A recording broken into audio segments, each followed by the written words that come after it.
성탄의 주인공이 누구죠? 예수님. 그 예수님이 이 땅에 오셔서 낮고 천한 자들, 힘없는 식구들을 다 가족처럼 누구보다 사랑으로 챙기셨어요. 그 예수님이 사실 우리의 구세주시고 또 우리가 앞으로 하나님께 크게 쓰임받는 놀라운 그런 남은 여생이 되기를 기도하며 비전 가운데 나가는데 주님이 도와주셔야 돼요. 주님이 축복해 주셔야 돼요. 여러분, 미국의 초대 대통령 조지 워싱턴이 백악관 뒤뜰 흰문 위에 엎드려서 간절하게 눈물로 도움을 구했던 분이 예수 그리스도예요. 예수 그리스도. 세계 정치사의 가장 위대한 정치인으로 불리는 아브라함 링컨이 대통령 집무실 카펫을 쥐어뜯으며 몸부림을 치듯 도움을 간청한 분이 누구냐? 예수 그리스도예요. 예수님은 그래서 모든 인류의 우리의 모든 문제에 해답이 되신다. 열쇠가 되신다. 여러분, 태평양 전쟁을 승리로 이끌고 일본 천황으로부터 항복을 받아낸 전쟁 영웅 이 메가더 장군이 태평양 전쟁의 승리를 위해서 밤을 새워서 기도하면서 도움을 구한 분이 누구요? 예수 그리스도. 발명한 에디슨과 그의 어머니가 하루 2시간씩 에디슨에게 지혜를 주시기를 간청하며 기도한 분이 예수 그리스도. 예수 그리스도 이름으로 기도하십시오. 하나님께서 여러분의 가정과 여러분의 미래를 틀림없이 책임주실 줄로 믿습니다. 어떤 말세지 말에 그런 위기가 온다 해도 예수 안에서 반드시 열립니다. 부족하면 은혜가 임할 줄 믿습니다. 여러분, 어느 해보다도 참 우리가 어수선한 시대를 지금 살아가고 있어요. 대통령의 이 탄핵이 국회를 거쳐서 헌법재판소로 넘어간 상태이고 또 보수 측에서는 이 탄핵은 무효이다. 원천적으로 지금 태블릿 PC 자체가 허위다. 그렇게 해서 언론 블레이를 하고 진행되는 모든 걸 볼 때 이거는 무효이다. 아주 어제 같은 경우는 이 보수 측이라 그러는데 사실 나라를 사랑하는 그러한 식구들이 크리스찬들을 중심해서 엄청 모인 것이 파괴되셨어요. 그래서 공정보도가 돼야 된다. 공정보도가 돼야 된다. 그래서 우리 항의 전화도 해야 된다. 막 지금 그런 여러 내용들이 오가는 그런 어수선 시대입니다. 어쨌든 간에 보수와 진보로 나뉘어서 이 분열과 갈등의 골이 깊어진 상태예요. 특히 우리 한국교회는 그 어느 때보다도 심한 공격을 받고 있는 때이다. 그렇게 볼 수가 있습니다. 자, 우리 한국교회가 주님의 심장 속에 있는 교회, 성경적인 교회, 본질적인 교회로 돌아가야 된다. 말씀으로 돌아가야 된다.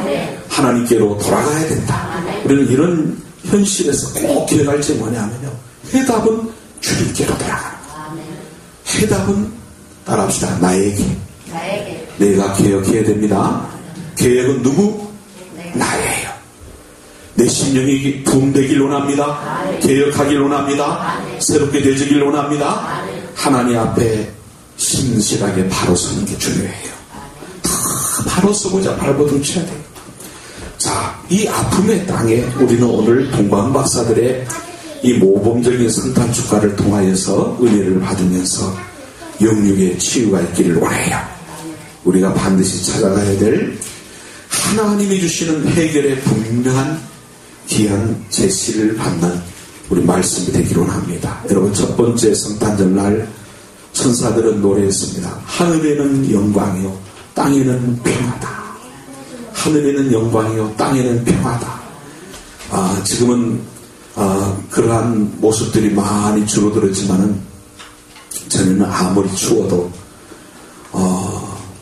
성탄절 새벽에는 새벽송을 돌면서 찬양을 하고 그 다음 기도 전에 하나님께는 영광이요 지금 이렇게 높으신 자들에게 임하는 그 다음 평화를 선포해요. 하나님께 영광이요. 우리 모두에게는 평화가 임한다. 그러고 나서 기도를 하고 이제 지나가게 되는데 그때 날씨들이 주로 추울 때가 많아가지고 기억이 선해요. 그래서 이것이 진행이 되다 보니까 가장 중요한 주일날 오전 예배 때 다 졸아요. 가장 중요한 예배 때 빠지고 그래서 그렇다면 이건 의미가 없다 해서 조금 바뀌었죠. 그래서 저희 교회에서는 그때 이제 가정마다 준비한 이 산타 다과 선물이라 해가지고 달력을 주고 여기서 교회 측에 주는 선물도 있지만 다과를 받아오면은 그것이 이제 주일 학생들 간식이 되고 또 성도들에게 교제를 위한 간식이 되는데 그 간식은 남아있어요. 다음 주에 가져오시면 돼요. 안 받지 않습니다. 자, 선물을 주고받고 사랑을 주고받고 축복을 주고받는 성탄절이 되시기를 축복합니다. 네. 자, 그런데 중요한 게 뭐예요? 주인공은 예수 그리스도. 그렇죠? 하늘에는 영광이요 땅에는 평화다. 그 어느 때보다도 평화, 화평, 자유의 피로선을 절감하고 있는 시대. 오직 경배를 받으신 분은 예수님 한 분. 그분을 경배하는 크리스마스 성탄절을 우리는 기다리고 있습니다. 자, 그래서 우리는 해마다 12월 25일이 되면은 성탄절을 맞이하는 거예요. 작년에도 며칠이요? 역시 12월 25일. 금년에도 똑같은 날. 내년에도 똑같은 날. 그래서 이걸 공격하는 분들도 있어요. 저한테 저 태양신을 숭배하는 것이 어쩌다 해가지고 트집을 잡으려는 분이 제가 정색하고 그랬어요. 성탄절 예배는 드려야 할 거 아닙니까? 맞아요, 틀려요? 그날로 정해서 드리는 거예요. 태양신하고 상관없어요. 할렐루야? 맞아요, 틀려요? 여러분, 우리는 하나님의 아들 예수 그리스도의 성탄을 예배합니다. 축하하는 예배를 드립니다. 꼼짝 못해요. 그렇게 공격하고 달라들던 사람이 꼼짝 못해요. 여러분, 성탄절 예배를 통해서 우리의 신앙 고백을 분명히 하고 여러분, 예수님은 내 곁에 계신다. 예수님이 우리 가운데 오셨다. 이 사실을 확인하고 또 다른 새해를 맞이할 수 있게 된 것. 여러분, 그리스도인들에게는 멋진 축복이 아닐 수 없는 거예요. 네? 언젠가 한 번은 그 예배가 내 생의 마지막 성탄절이 될 수 있어요. 네? 성탄절 예배 드리고 그 다음 성탄절 오기 전에 돌아가실 수 있다는 거죠. 여러분, 오늘 이 예배가 여러분의 생애의 성탄절기 마지막으로 맞이하는 전주 예배다라고 생각하고 최선을 다하며 은혜를 받으십시오. 여러분, 요새 젊은이들 아이들을 엑스마스 그러는데 예? 자, 사실 이 엑스마스 크리스마스 자, 엑스마스 단어를 잘못 아는 사람이 있어요. 그냥 엑스마스가 여러분 백화점 같은 데서는 엑스마스 그렇게 있는 사람들이 있는데 여기 X는 그런 X가 아니에요. 잘 모르는 사람들은 역시 엑스마스를 해요. 여러분, 헬라어의 그리스도라는 단어의 악자가 X예요. 그리스도, 다 같이 합시다. 그리스도. 그래서 그리스도라는 말과 미사라는 말이 합쳐서 된 말인데 예수님께 예배한다, 미사드린다, 경배한다는 얘기입니다. 그래서 예수님이 이 땅에 오신 것을 경배하는 날, 예수 그분이 우리의 그리스도이심을 고백하고 예배하는 날이 크리스마스입니다. 그래서 여러분, 장사를 하는 곳을 중심한 그곳에는 엑스마스를 많이 붙여놓는데 누군지 모르지만 X, 그 양반 때문에 돈 많이 벌어서 기분 좋다, 그러면 엑스마스가 될 수 있는 거죠. 여러분, 그렇지 않는 거예요. 예수님 그분을 경배하는 절기입니다. 여러분, 몇 년 전 가이드 포스트지에 재미있는 이야기가 실렸어요. 윌리라는 소년이 크리스마스 연극 연습을 하게 됐어요. 지능이 조금 떨어져서 4학년에 다녀야 될 나이에 2학년에 다니는 아이입니다. 키도 크고 마땅한 배역이 없어서 여간집 주인 역을 줬어요. 문 앞에서 더 버티고 있다가 마리아와 요셉이 오면은 방 없어요. 방 없어요. 그 말하면 되는 거예요. 그러고 들어가는 거예요. 한 달이나 연습한 끝에 성탄절에 대해서 공연을 합니다. 마리아와 요셉이 왔습니다. 주인님, 방 하나만 주세요. 아이를 낳아야 하는데 아무 데서도 안 받아줍니다. 부탁합니다. 자, 윌리는 퉁명스럽게 무엇을 연습했어요? 빈 방 없어요? 아무 데나 가봐요. 그랬어요. 하고 맡은 역을 잘 소화해냈어요. 연극을 지도하던 선생님이 실수할까봐 걱정했는데 잘했다 생각했는데, 안으로 퇴장해야 될 윌리가 조용하게 발걸음을 옮기는 요셉과 마리아를 물끄러미 바라보다가 각본에도 없는 대사를 갑자기 하기 시작했어요. 요셉님, 마리아님, 가지 마세요. 사실은 우리 안방이 비어있어요. 그 방을 쓰시란 말이에요. 순간 관객들은 터져나오는 웃음을 참을 수 없었지만, 이처럼 뜻깊은 성탄 연극은 본 적이 없다고 하면서 큰 은혜를 받았다고 해요. 여러분, 예수님을 내 마음의 중심에 모시며 성탄절기 되시기를 축복합니다. 아무리 바빠도 복잡해도 큰 문제 속에서 어떤 상황이라도 예수님은 우리 집 안방이, 내 마음 안방에 모셔야 돼요. 할렐루야. 네? 여러분, 장사꾼들의 상원에 성탄절이 이용당하고 있어요. 그래서 성탄절의 주인공이 예수님이 아니라 산타 할아버지다 비롯해가지고 다른 것 상징하는 것들을 더 많이 떠올리는 그런 시대가, 사탄이 그렇게 유도하는 거예요. 분명히 여러분, 머릿속에만 기억하는 게 아니라 내 마음 중심에 다 주님을 뜨겁게 사랑하고 모시는 절기가 되시기를 축복합니다. 네, 우리 마음은 여러분, 아기 예수님이 거하실 방입니다. 율리처럼 요셉님, 마리아님, 가지 마세요. 사실은 우리 안방이 비어있어요. 그 방을 쓰시란 말이에요. 응? 예수님, 내 마음의 빈 방을 주님에게 드리고 싶습니다. 주님, 제 마음의 방을 쓰세요라고 말씀드리는 여러분 되시기를 바랍니다. 오늘 본문 말씀은 한 번의 성탄절에 생명을 걸었던 동방박사들의 모범적인 성탄 축하 이야기가 기록되어 있는데요. 여러분, 이 시간 내 자신에게 한번 정직하게 물어보세요. 내게는 이 동방박사들처럼 정직한 구도자의 열정이 지금 있느냐? 어떤 대가와 위험을 무릅쓰고 그분에게 경배해야 되겠다는 내 마음속에 뜨거운 불타는 열정이 있는가? 네? 한 번의 예배에 생명을 걸고 지금 산 넘고 물 건너 동방박사들은 계속 전진했던 거예요. 결국 예수님을 경배합니다. 사실은 예배하러. 뭐 하러요? 예배하러. 한 번의 예배에 생명을 건 거예요. 이런 열정이 나에게 있느냐? 이거예요. 이런 뜨거움이 나에게 있느냐? 나는 한 번의 예배를 위해서도 생명까지 걸 정도의 그런 열정을 지금 유지하고 있는 거예요. 그렇게 예수님을 사랑하는 마음을 유지하고 있는 거예요. 토마스 아퀴나스에게 천사가 나타나서 물었습니다. 토마스, 그대의 소원이 무엇인가? 하나님께서 그대의 소원을 뭐든지 들어주기로 작정하셨다네. 그때 토마스는 울면서 얘기를 합니다. 오 주님, 주님 한 분만으로 나는 만족합니다. 주님이 내게 계신데 내가 무엇을 소원하리까? 다 같이 합시다. 주님 한 분만으로 나는 만족합니다.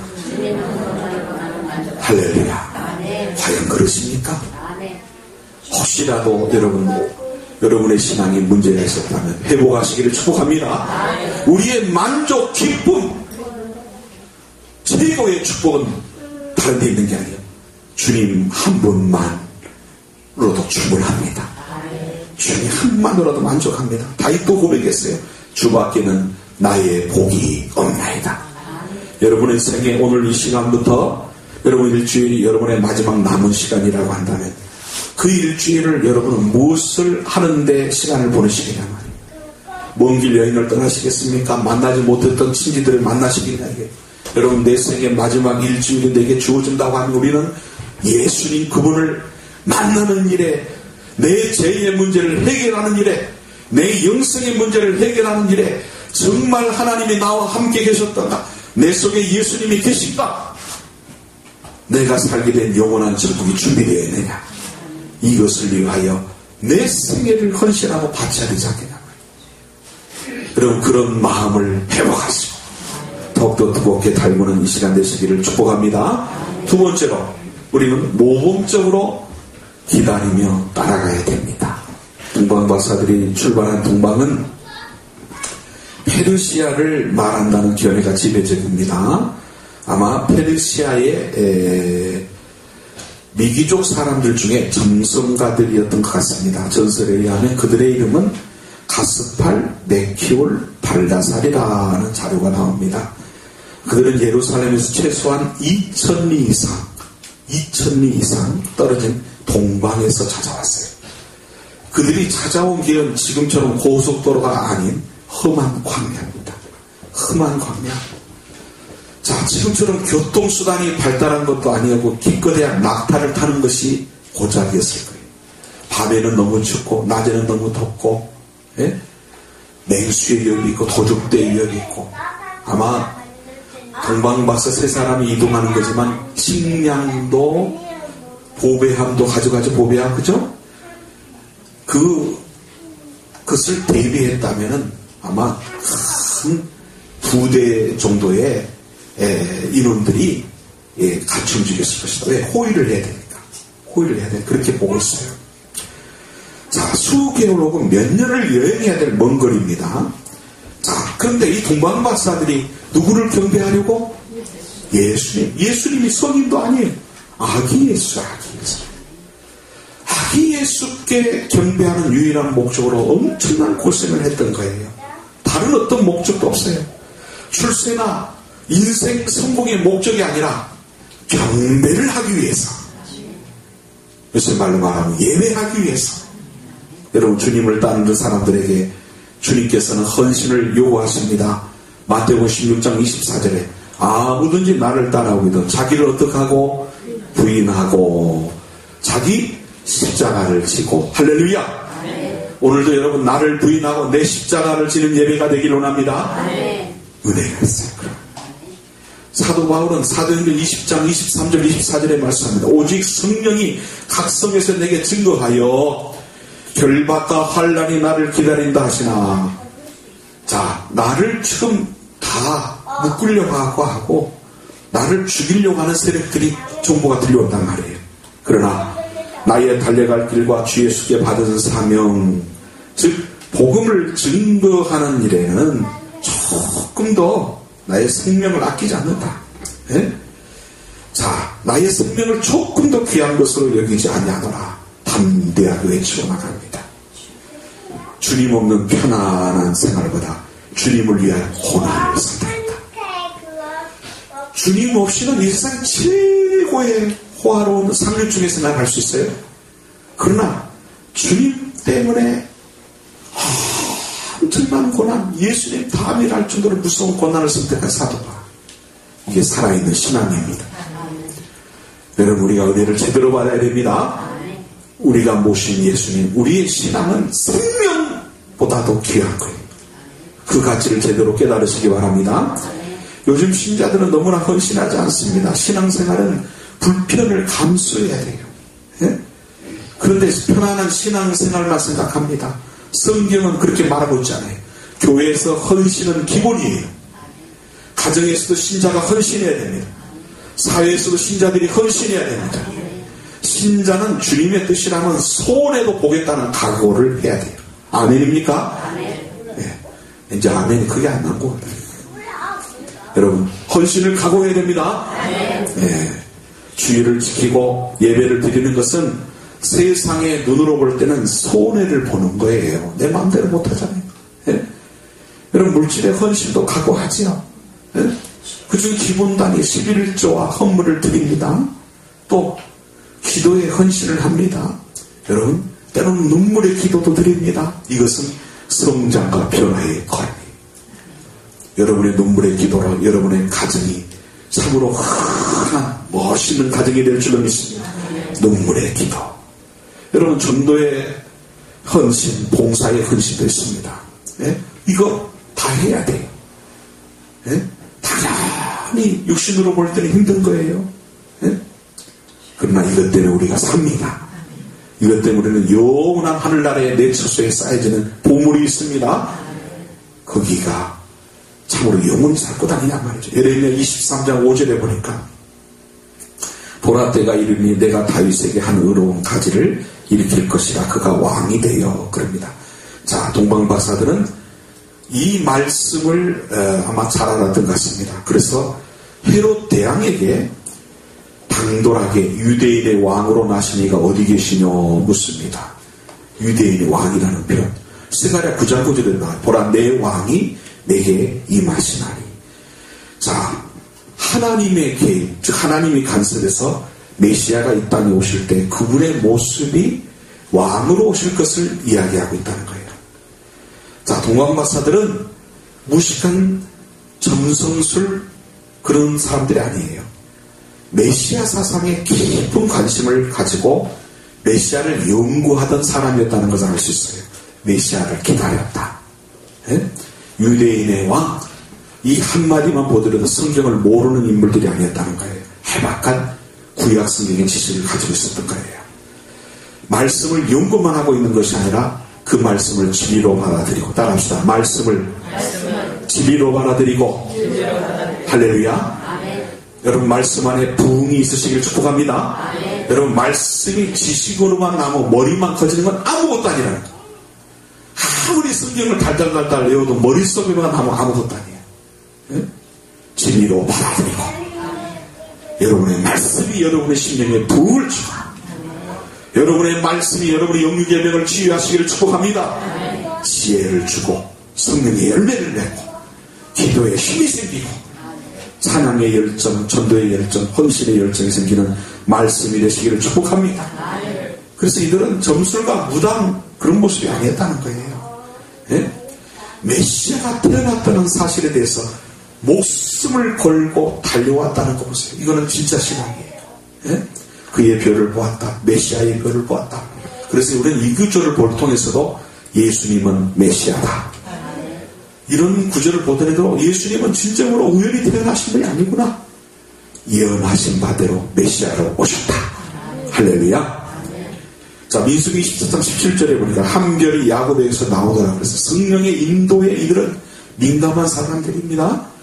메시아 사상에 대한 깊은 연구하는 동방의 어느 학파에 속한 인물들이 아닌가 우리는 분명하게 알 수 있는 부분이에요. 자, 예루살렘까지 도착했습니다. 자, 그 오는 동안에 그들은 뭐를 보고 왔다? 그러면 낮에는 보여요, 안 보여요? 안 보이니까 낮에는 움직이지 않았다는 것을 우리는 읽을 수가 있는 거예요.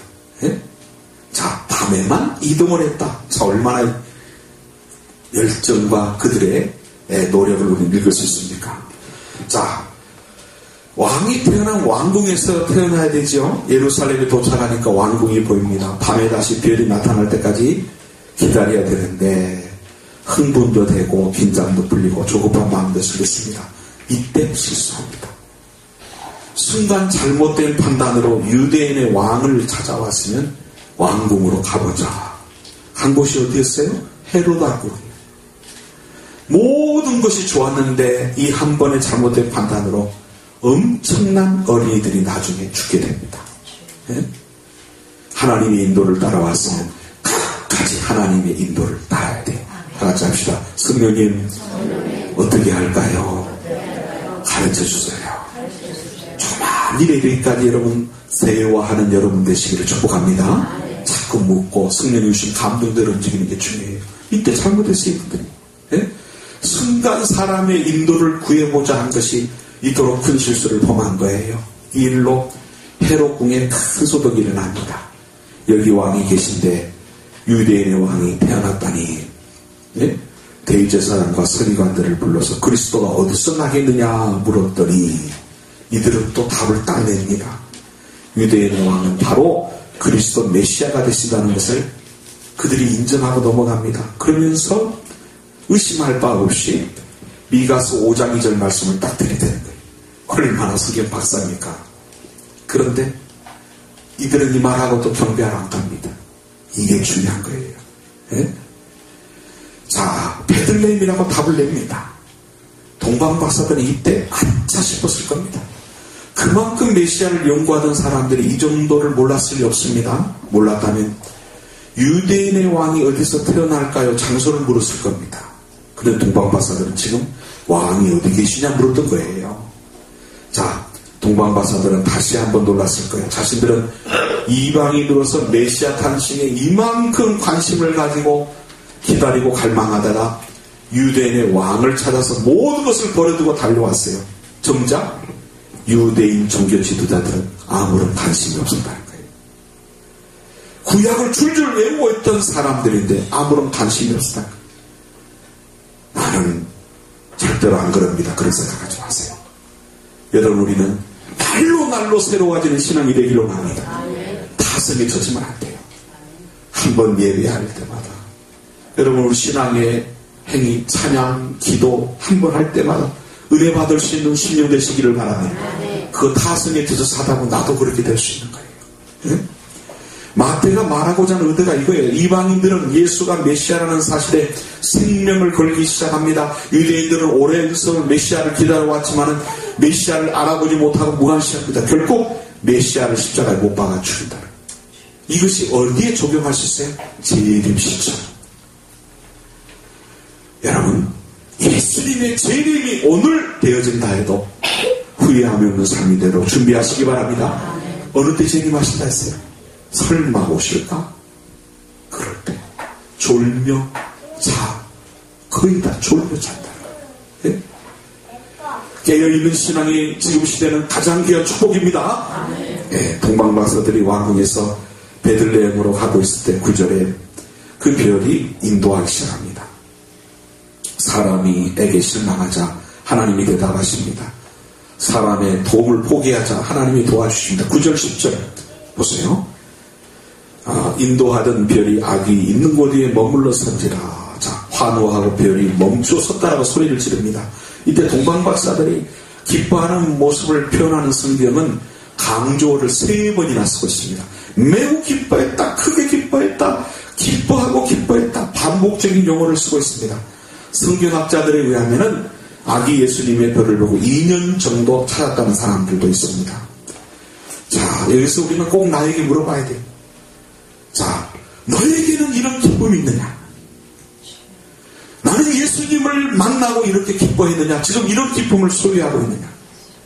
싫었다면 회복하시고, 없었다면 여러분, 주님을 향한 이 기쁨이 처음으로 체험되지는 예배가 되시기를 축복합니다. 우리가 예수님을 만났다는 동방박사들의 이 환희, 감격, 기쁨이 있느냐 이거예요. 지금 너는 매우 기뻐하고 크게 기뻐하고 또 기뻐하는 것이 무엇이냐? 돈 때문에, 명예 때문에 이 세상에 내 육신적인 소원이 이루어질 때 기뻐하고 있는 거예요. 아닙니다. 나는 예수님 때문에 행복합니다. 예수님 때문에 기뻐합니다. 앞으로도 예수님 때문에 살만 납니다. 할렐루야. 성령의 임재를 경험하고 하나님을 만나고 예수님을 만나고 구원받고 내가 말씀을 만났을 때에 이런 큰 환희와 감격이 있느냐? 없다면 체험하시고, 여러분 식었다면 회복하시고, 유지하고 있다면 더 뜨거워지시기를 축복합니다. 자, 그 다음에 이들은 최선의 예배를 드립니다.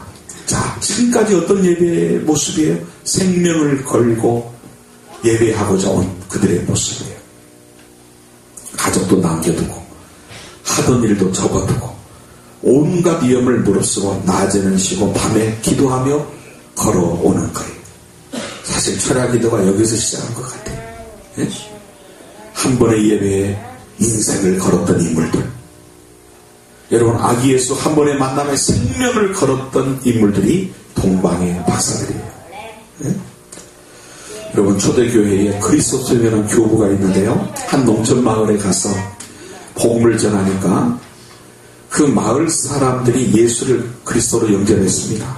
그래서 사제가 턱없이 부족했던 때이기 때문에 먼저 예수님을 믿은 편신도 한 사람에게 성경을 간단히 가르치고 예배를 인도하는 법을 가르쳤습니다. 그리고 사제가 파송될 때까지 예배를 인도하도록 요청을 했어요. 얼마 후에 그리스도인이 어떻게 예배하고 있나 방문을 합니다. 놀랍게도 마을의 모든 사람들이 그 좁은 공간에 모여서 예배하고 있었습니다.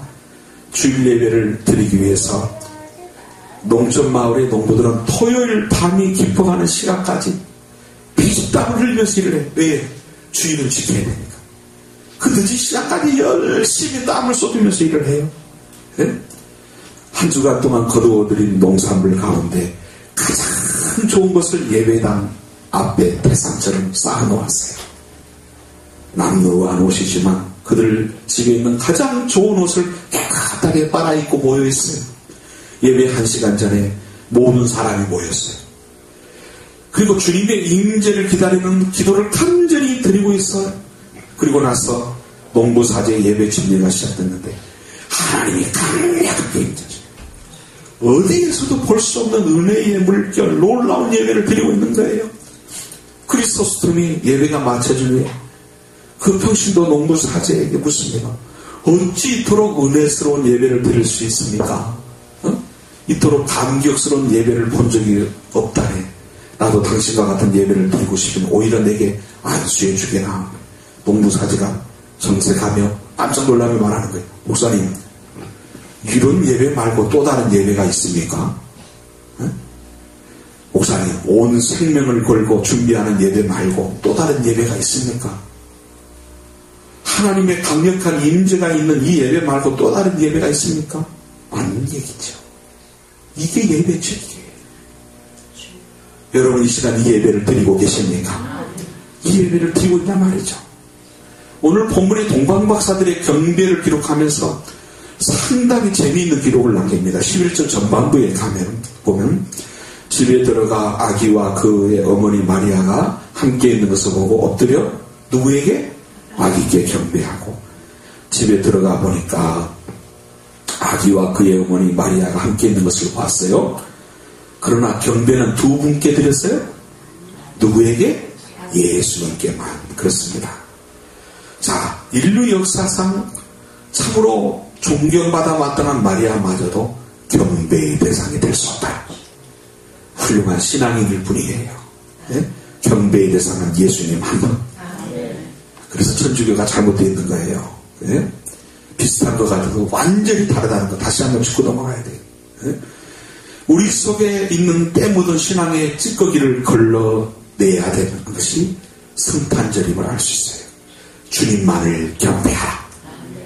그 무엇도 예배의 대상이 될 수 없고 그 무엇도 우리의 소원의 대상이 될 수 없고 우리는 오직 예수. 자, 우리 두세 분 이상에게 같이 한번 오직 예수 인사 한번 나눕시다. 오직 예수, 오직 예수, 오직 예수. 여러분 오직 예수님입니다. 자, 11절 후반절에 보면 아기께 경배하고 보배합을 열어 황금과 유향과 몰약을 예물로 드리니. 자, 자신의 보배를 드리는 예배입니다. 귀하고 비싼 예물을 드렸다는 것이 아니에요. 그보다 준비한 예물의 그 성격과 의미가 놀라워요. 동방박사들은 메시아 신앙이 분명하던 대신학자요 위대한 신앙이라 볼 수가 있어요.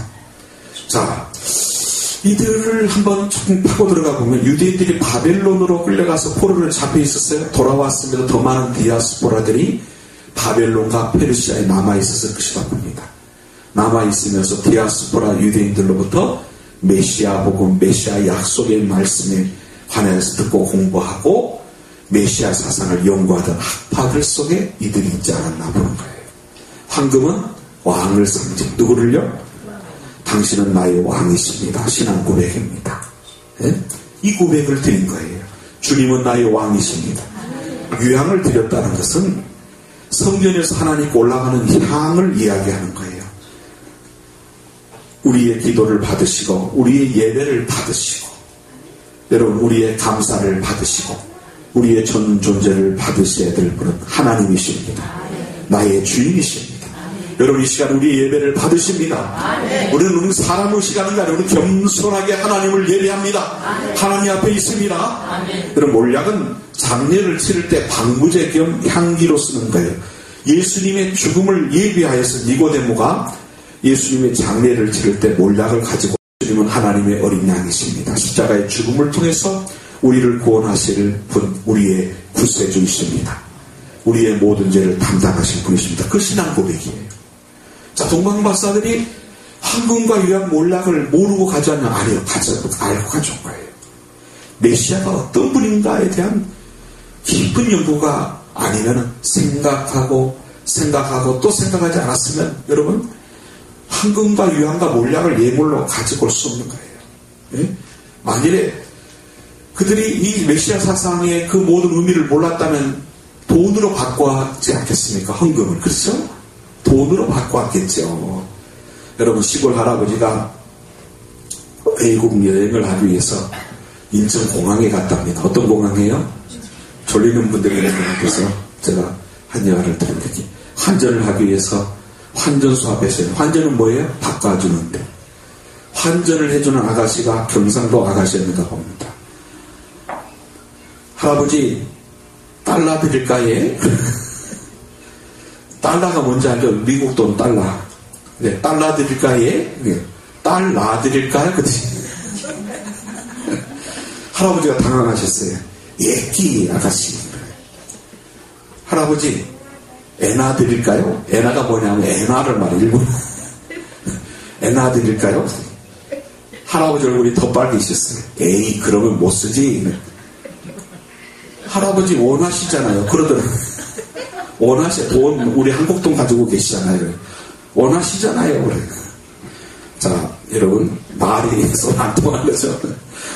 여러분 황금과 유황과 몰약을 가지고 와서 예배를 드렸다는 것은 동방박사들의 깊은 연구와 묵상과 기도와 절정이 아니면 가지고 올 수 없는 거예요. 여러분, 자, 주일 예배 중에 여러분 드리는 예배 중에 11조는 황금에 속한다고 볼 수 있어요. 주님은 나의 왕이십니다 하고 11조를 드릴 때마다 신앙 고백하며 드리십시오. 감사 예물은 성도의 향기라고 볼 수 있어요. 이 향을 받으소서. 같이 합시다. 이 향을 받으소서. 감사의 향기를 올려드리고 찬양의 향기를 올려드리세요. 감사만큼 성도의 아름다운 기도의 향기는 없거든요. 유향 예물입니다. 몰약은 내가 쓸 수 있는 것을 잘라서 드리는 거예요. 피가 묻은 예물입니다. 자기를 죽이는 예물입니다. 거기서 구제, 성교, 건축. 응? 자, 특히 절기헌금 같은 경우 모험적으로 하는 분들은 최대의 정성을 담으려고 합니다. 그래서 어떤 분은 아예 주보의 지명을, 즉 이름을 써서라도 이거는 제대로 헌금하게 해야 되지 않냐, 그렇게 하는 분이 나올 정도로 중요해요. 우리 집에 손님이 오고 동창회나 무슨 모임에는 위신 찾고 체면 치료라도 많은 금액을 쓰면서 하나님의 절기, 하나님을 무시하고 경시하는 풍조는 없어져요. 일리가 있어요, 없어요? 그분이 하는 얘기는 그거예요. 그분이 예물이 크냐 작으냐 말하는 거 아니잖아요. 기쁨으로 자원하여 하나님이 받으시는 하나님. 많으냐 적으냐가 아니에요. 은혜의 분량을 따라서 구약에서도 보면 소를 드릴 사람이 있었고 양을 드릴 사람이 있었고 가난한 가부들은 비둘기를 드려도 하나님이 기뻐 받으십니다. 여러분, 우리의 예배가, 우리의 헌신이, 우리의 헌금이 이런 예물이 되시기를 축복합니다. 그래서 성경상에 하나님은 중심을 보신다. 자, 12절 같이 있습니다. 12절입니다. 그들은 꿈에 헤로데게로 돌아가지 말라 지시하심을 받아 다른 길로 고국에 돌아가니라 말씀했습니다. 여러분, 다른 길을 살았던 사람들, 다른 길로 돌아갔던 사람으로 동방박사를 소개하고 있습니다. 여러분, 우리는 성탄절을 기다리며 성탄절을 준비하며 하나님이 큰 기쁨이 되시는 성탄 예배를 드려야 하는 한국교회에 요청하시는 주님의 메시지, 이제는 달라져야 한다. 누가요? 나예요. 이 말씀을 또 다르게 적용하지 마세요. 아, 누가 달라져야, 아니에요. 달라질 대상은 나입니다. 말씀을 전한 저는 저에게, 여러분 각자는 여러분에게 달라져야 된다. 다른 길로 가자. 지금까지 들어보지 못한 예배를 드려보자. 할렐루야. 여러분, 비록 황금은 없을지라도 금보다 귀한 믿음을 드리는 성탄절이 되십시오. 유향은 없을지라도 복음 증거를 통해서 하나님과 사람 사이의 중재자로 오신 예수님의 남은 사역에 최선을 다하는 주간 되십시오. 한 영혼이라도 고인의 최선 다하죠. 몰락은 없을지라도 나를 위해 세상에 오셨고 나를 위해 죽으시고 나를 위해 살아나신 하나님 은혜에 뜨겁게 감사하며 헌신하며 기쁨으로 봉사하려는 다짐 있는 성탄절 기회가 되시기를 주의 이름으로 축복합니다.